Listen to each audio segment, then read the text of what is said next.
समूह की सभी दीदियों को नमस्ते। समूह समृद्धि श्रृंखला के अंतर्गत आज हम बात करेंगे समूह की बैठक में चर्चा के बिंदु। नंबर 1, उपस्थिति। इससे पता चलता है कि बैठक में कितने सदस्यों ने भाग लिया है।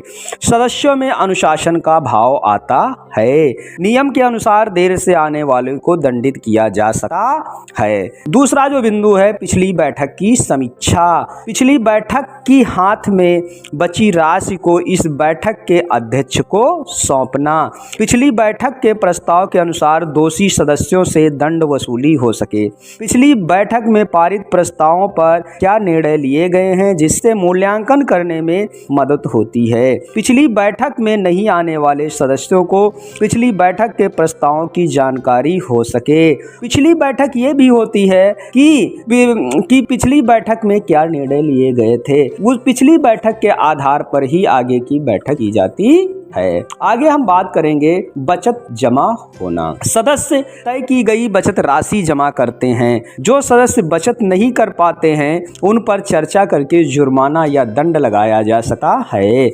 अगला बिंदु है कर्ज की वापसी होना। मूलधन और ब्याज तय किए गए किस्तों के अनुसार जमा करवाना। कर्ज वापसी नहीं कर पाने वाले सदस्यों पर चर्चा होती है और नियम के अनुसार दंड लगाया जा सकता है। अगला जो बिंदु है बैठक की चर्चा का, बचत जमा करने की प्रक्रिया। बैठक की अध्यक्ष या बुक कीपर सदस्यों का नाम पुकारती है। जिस सदस्य का नाम पुकारा जाता है वह अपनी बचत को पासबुक में रखकर हर एक सदस्यों के हाथ से होते हुए बैठक की अध्यक्ष को देती है। तो इसमें जो बचत की जो प्रक्रिया है, हम गोल आकार में बैठते हैं। एक दीदी अब उसको दूसरी दीदी को देती है, दूसरी तीसरी, घूमते हुए वो हमारी जो बुक कीपर या जो अध्यक्ष पैसा जमा करती है उसके पास पहुंच जाती है। बैठक की अध्यक्ष बचत लेती है और पासबुक को बुक कीपर को लिखने हेतु बढ़ा देती है। पासबुक पर लिखने के बाद पासबुक को सदस्य को दे दिया जाता है। अगला जो बैठक में चर्चा का बिंदु है कर्ज वापसी जमा करने की प्रक्रिया। बुक कीपर उस दिन लौटाए जाने वाले मांग पत्र तैयार करती है। बुक कीपर सदस्यों का नाम पुकार कर लौटाए जाने वाले मूलधन, ब्याज और कुल रकम के बारे में सुनाता है।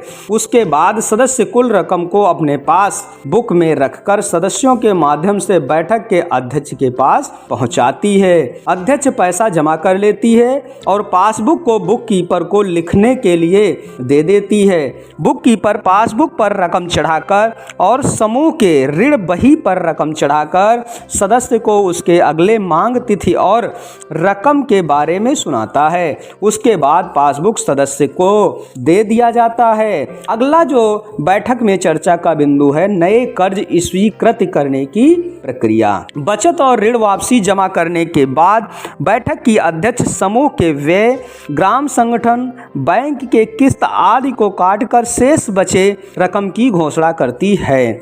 सदस्य अपनी जरूरत के अनुसार कर्ज मांगते हैं। सारे सदस्यों की जरूरतों एवं रकम को कार्यवाही बही पर लिखा जाता है और अगर पूरी रकम है तो सभी को चर्चा के बाद कर्ज स्वीकृत हो जाता है और पूरी रकम नहीं होने पर प्राथमिकता के आधार पर कर्ज स्वीकृत किया जाता है।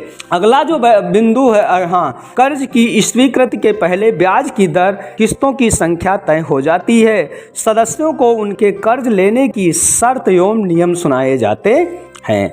अगला जो बैठक का बिंदु है सामाजिक मुद्दे। स्थानीयता के आधार पर मुद्दे जैसे स्वास्थ्य एवं सफाई, बच्चों की शिक्षा, वयस्क शिक्षा, फिजूल खर्च, आंगनबाड़ी पोषाहार वितरण, खाद्य बीज, सार्वजनिक वितरण प्रणाली आदि पर चर्चा किया जा सकता है। प्रत्येक बैठक में कुछ खास मुद्दे लिए जाएं और उसका मूल्यांकन तब तक होता रहे जब तक कि वह पूरा नहीं हो पाए। प्रस्ताव या नियम के अनुसार कदम उठाए जा सकते हैं। आमदनी और खर्चा। अब हम बिंदु पर बात करेंगे जो बैठक में होता है आमदनी और खर्चा। बैठक की समाप्ति पर बुक कीपर को इस बैठक के पूरे आय एवं व्यय तय कर सदस्यों को अवगत कराते हैं। हाथ में कितनी राशि बची है यह भी स्पष्ट कर देना चाहिए। अगला बिंदु है बचत और इसका महत्व। बचत की रकम कितनी हो इसका निर्धारण समूह की सदस्यों के द्वारा सामूहिक रूप से किया जाता है। है। समूह की दक्ष क्षमता के अनुसार यह रकम 5 से 50 रुपये साप्ताहिक तक हो सकती है। बचत समूह की प्राथमिकता गतिविधि है।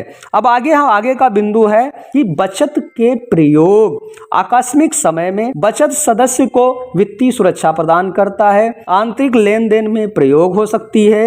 बचत समूह को वित्तीय मदद दिलवाने में बैंक, जिला ग्राम विकास अभिकरण या अन्य दूसरे संस्थानों से मदद करता है। बचत सदस्यों में समूह के प्रति स्वामित्व का भाव पैदा करता है। बचत सदस्यों में समूह के प्रति रुचि और अधिकार पैदा करता है। बचत का प्रयोग विकास हेतु किया जा सकता है। बुजुर्ग हो जाने पर मदद करता है। आय की गतिविधि शुरू करने में मदद करता है। समूह का कोष बढ़ाने में मदद करता है। तो ये दीदी बहुत ही महत्वपूर्ण पॉइंट था कि जो हमारी बचत करते हैं उस बचत का हम कैसे प्रयोग कर सकते हैं। तो सबसे पहले स्वामित्व का भाव आता है और बुढ़ापे पर जो वो बचत होती है आपके काम आ जाती है, और इसके साथ साथ एक अपनापन समूह के प्रति आता है। राष्ट्रीय ग्रामीण आजीविका मिशन देश के समस्त राज्यों के आजीविका मिशन एवं स्वयं सहायता समूह संबंधित स्पष्ट लेटेस्ट समीक्षात्मक अपडेट प्राप्त करने के लिए सब्सक्राइब एवं लाइक करें।